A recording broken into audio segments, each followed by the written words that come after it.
নমস্কার বন্ধুরা, JS fresh কুকিংয়ে স্বাগত জানিয়ে আজকে চলে এসেছি নতুন একটি রেসিপি নিয়ে।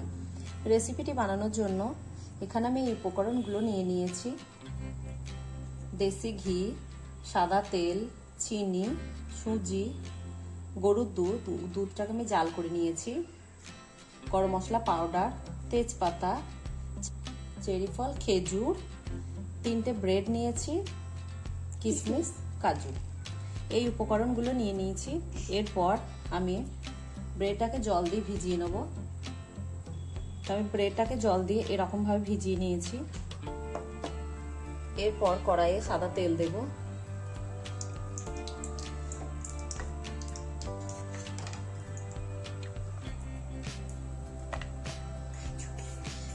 কাজুটাকে ভেজে নেব। কাজু এবং কিশমিশ দুটো উপকরণ একসঙ্গে ভেজে নেব।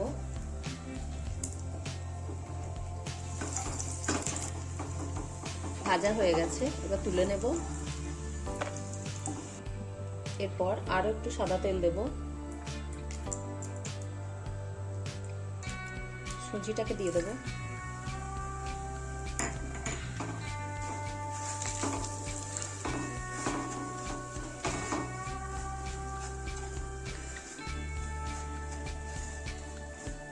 সুজিটাকে ভেজে নেব।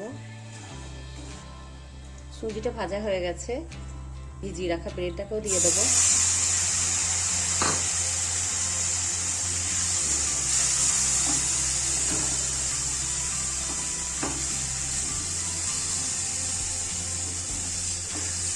সুজির সঙ্গে ভালোভাবে মিশিয়ে নেব।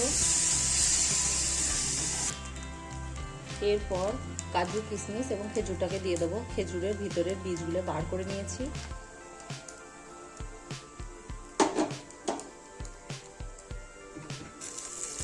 এরপর সব উপকরণ একসঙ্গে মিশিয়ে নেব।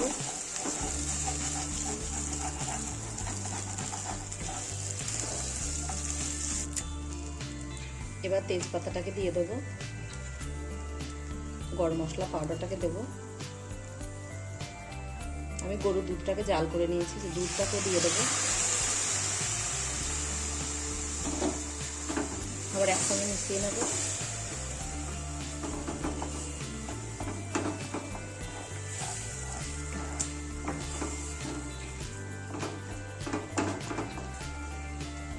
এরপর চিনিটাকে দিয়ে দেবো।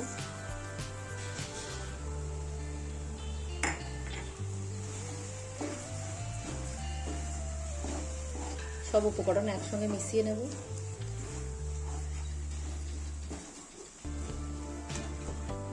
দেশি ঘি দেবো 1 চামচ।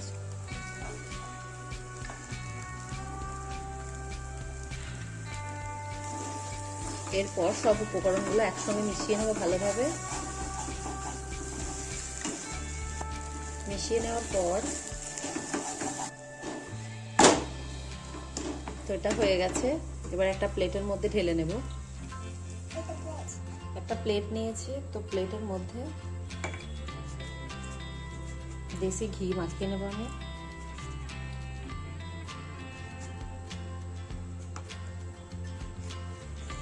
এরপর উপকরণটাকে ঢেলে নেব। রেসিপিটাকে একটা প্লেটের মধ্যে ঢেলে নিয়েছি। এরপর এইভাবে কেটে নেব।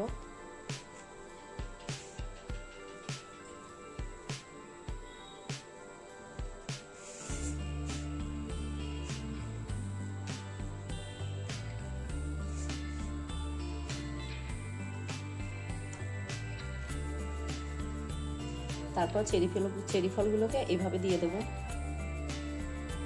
সবগুলোতে।